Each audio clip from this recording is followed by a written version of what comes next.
Welcome back, folks. I'm Jake Ellenbogen, and today we will continue our mini-series here with right tackles. I'm just going to say tackles, but you get the point. Whoever is going to back up Rob Havenstein this year and potentially be the successor to Rob Havenstein, who is the longest remaining Ram and the only remaining St. Louis Ram left on the roster. So before we dive into it, be sure to like, subscribe, and comment. Also, be sure to follow me on all social media at JK Bogan, including Instagram, TikTok, Twitter, and Kick. In addition to that, just want to let you guys know that today's sponsor is Mando, and you can get $5 off your starter pack purchase when you use the promo code JK Bogan. So if you're looking for the best deodorant, you're looking for shower wipes, shower gel, all of that stuff, be sure to check out Mando. Again, at shopmando.com, JK Bogan is your code. So I've done extensive research on the offensive tackles, guys that I think could make some sense.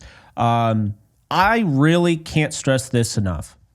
The Rams are going to need to address these positions sooner than later. So I see it all the time. For instance, the Zach Wilson piece, right? People are like, why Zach Wilson right away at quarterback? Well, I'm telling you, it solves the problem now because you have a backup quarterback, vacancy. I don't care what anyone says. Stetson Bennett is not a backup quarterback.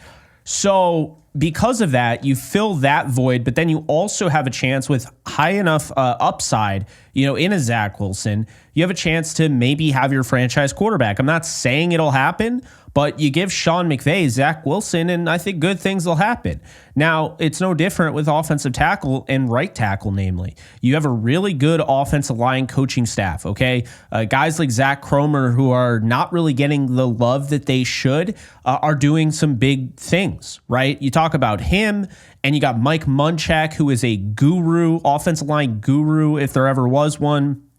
He is consulting with this team. He's back again. And then, of course, you have Ryan Wendell, who's just been a huge pickup for the Rams on that coaching staff. So my point being is that if the Rams go out and get somebody to be that tackle, to be behind, Rob Havenstein and to be developed into his successor, I really like their chances with these guys. I think first thing that you should, be aware of is anybody that I mentioned on this list. If you're like, oh, they're terrible, well, they're not in the best position. I think, and I have continued to go about this thinking, I understand the Rams offense has been disappointing as of late, but they have everything in front of them there, the pieces around them, the coaching staff, where I feel like anybody that I really name is likely going to a situation that is, I'd say 98% of the time better than the situation they came from. So let's dive into it. Free agency, we'll start with number 9. Yes, we have 9 free agents that are worth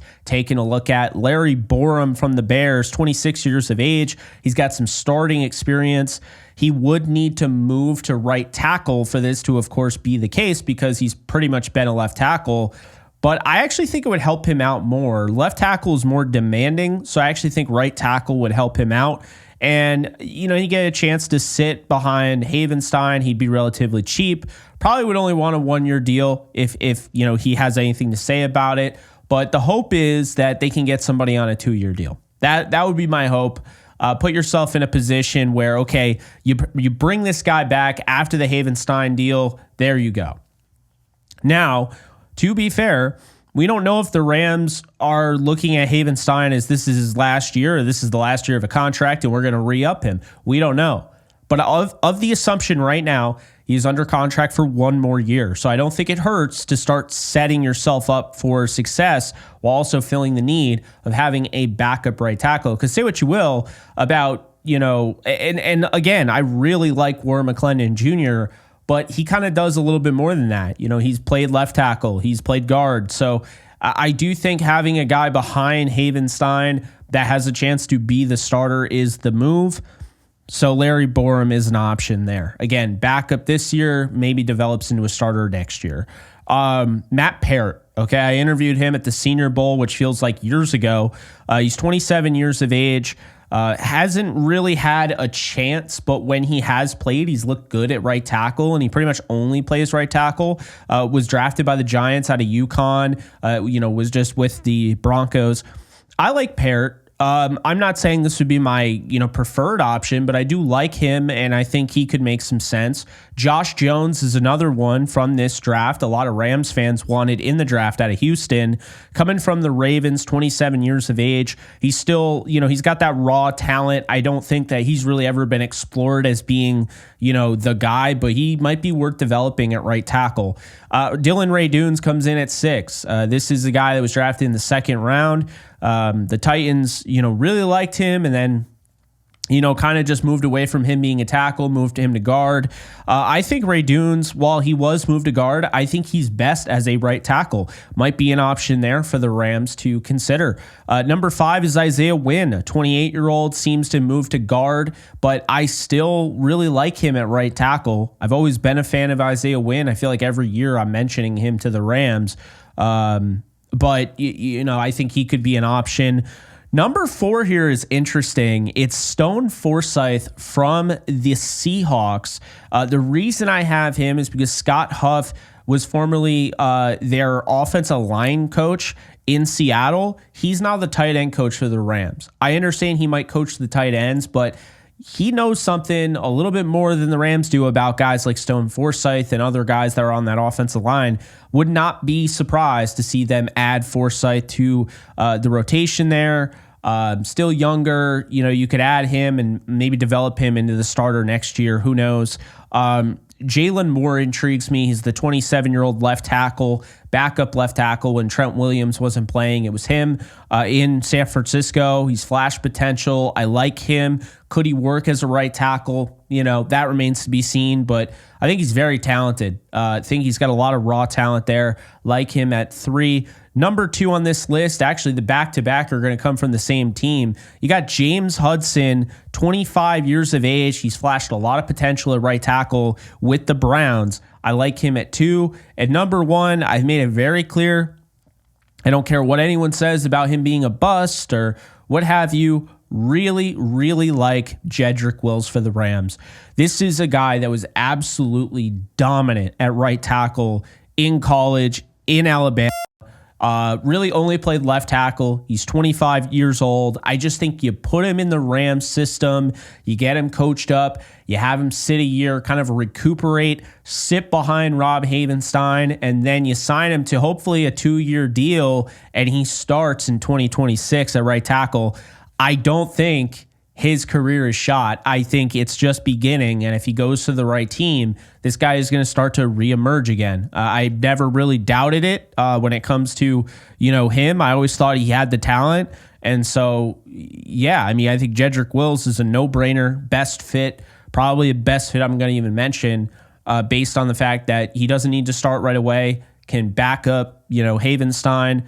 And keep in mind that does mean he'll probably have to play some games because Havenstein has been getting banged up over the last few years. But be that as it may, this is all about the here and the now and also the future. He is a backup, and he's a good backup to have. And then you have the potential for the future. Again, only 25 years of age. Potential trade options. So obviously Evan Neal, I've been saying that over and over and over again. I don't know what the Giants are going to do with him. I think Evan Neal makes a lot of sense for the same reason with Jedrick Wills. Another one is Braxton Jones, the 26-year-old from the Bears. He's flashed at left tackle. I think he could be beneficial to move over to right tackle. Is he a part of Ben Johnson's plan? Right now, he's currently the left tackle. They went out and added 2 guards, unless they expect Joe Thuney to play left tackle. I think that would be a mistake. So we'll see there, but Braxton Jones could be an option. I mentioned him last year, during the offseason. I think he's a really good player. He had a down year last year, but the Bears offensive line did as a whole. I'd like to see him back up Havenstein and be the long-term future, maybe at right tackle. We'll see. And number 3 here, excuse me, because I already mentioned Evan Neal there. Braxton Jones. And number 3 here is Abraham Lucas, of course, from the Seahawks, 27 years old. He's under 1 more year of that contract. Good right tackle. Has had some issues staying healthy, but I could really see him being a target in 2026. I wanted to put him on this list because it's not that I feel like the Rams are going to trade for him, because I don't think the Seahawks are going to trade their right tackle to the Rams, but I could see him as a target in 2026 to take over for Havenstein. So keep an eye on Abraham Lucas. Again, that familiarity with Scott Huff, I could really see them being interested in him. Is in accordance to that, the draft, okay? No order, just listing 20 names to keep an eye on. Kelvin Banks Jr., Josh Simmons, Armand Membo, Wylet Milam, Gray Zabel, Josh Connerly Jr., Cameron Williams, Ariante Ursary, Donovan Jackson, Marcus Mbao, Jonah Savalinia, sorry if I butchered that name, Ozzie Trapilo, Charles Grant, Holland Pierce, Jack Nelson, Logan Brown, Ajane Cornelius, Anthony Belton, Emory Jones Jr., and Chase Lunt. There are options here for the Rams at right tackle.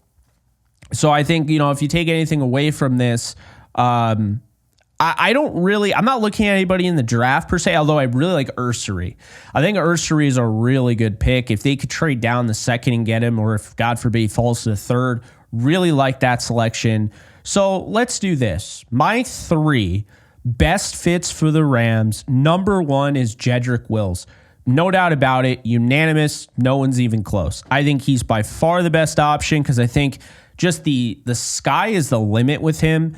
And if you're writing him off, and I'll say this about anything, whether it be anybody, if you're writing off a player for being bad, but also recognizing that the situation they're coming from is bad, you got to give them the benefit of the doubt.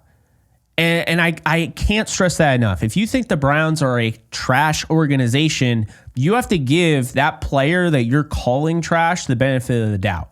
Now, it's true. Both could be bad. Absolutely possible. But you at least got to give them a chance to show you on another team. And that's how I feel about Jedrick Wills. So he's number 1 for me. Number 2, I don't necessarily think I'm going to stick to free agency, although James Hudson would be honorable mention. Number 2 would be trading for Braxton Jones. You traded Jonah Jackson over to the Bears. If the Bears are not going to use Braxton Jones as their left tackle, by all means, try and pick him up. I really do believe he has got the traits to be really good in this league. I already think he's good, but would love to get him. If he could work at right tackle, that would be great. You have your left tackle picked, for the next 3 years. He's picked up. He's good to go, all of that. But yeah, keep an eye on Braxton Jones. My number 3 is in the draft. It is Ariante Ursary, because it wouldn't cost you a first-round pick. I'm not necessarily looking to spend a first-round pick on a tackle, and here's why. I understand people look at this as just go out and get the best player available, and normally I agree with you. But there is a thing here. We're talking about the Aaron Rodgers, Jordan Love debacle in Green Bay. When Aaron Rodgers was trying to fight for a Super Bowl, and they were a win-now team, and the team drafted Jordan Love, that took a first-round talent off the field immediately for the next 4 or 5 years. But not even just that. If you're ready to win right now, and the Rams are telling us that, which, by the way, I'll throw it in here because I didn't mention it earlier, I just saw it, that Alaric Jackson deal, yeah, $7 million cap hit in 2025. That is amazing. That means it's going to be $24 million in the next 2 years, so you will have to pay the payment. But $7 million in cap tells me they're going to do something. And when you save that money, it really tells me putting $7 million, that's just saying you're going all in. Or maybe not all in, but you're trying to win a Super Bowl. And it would just be sending a mixed signal to go out and get a guy that you know isn't going to start. So it's not that I don't think Kelvin Banks Jr. or Josh Simmons or Membao or any of those guys are good. It's that I simply don't care, because if I have to pick them at 26, I'm not doing it. Simple. Ariante Ursary is a guy in the second round. Okay, I could do that. But I'm not picking a guy in the first round. I want that first to be on the field. If I trade down, I can live with that. I got more picks. But that's how I feel. I think if the Rams are really serious about winning this year, winning the Super Bowl as soon as possible, again, then they need to do what's best and find guys that can compete right away. And these guys might be able to, but they are blocked.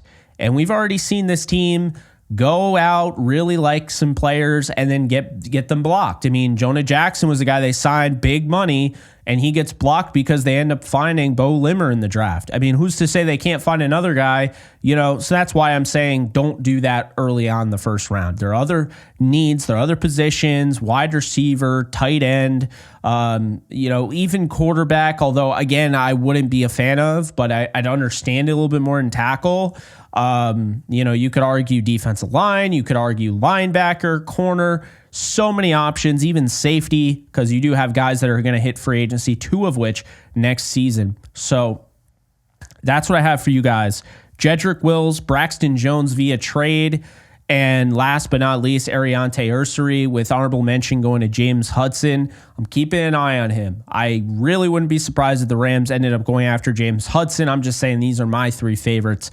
Jedrick Wills is a no-brainer. I hope to God. I know the Rams watch these videos.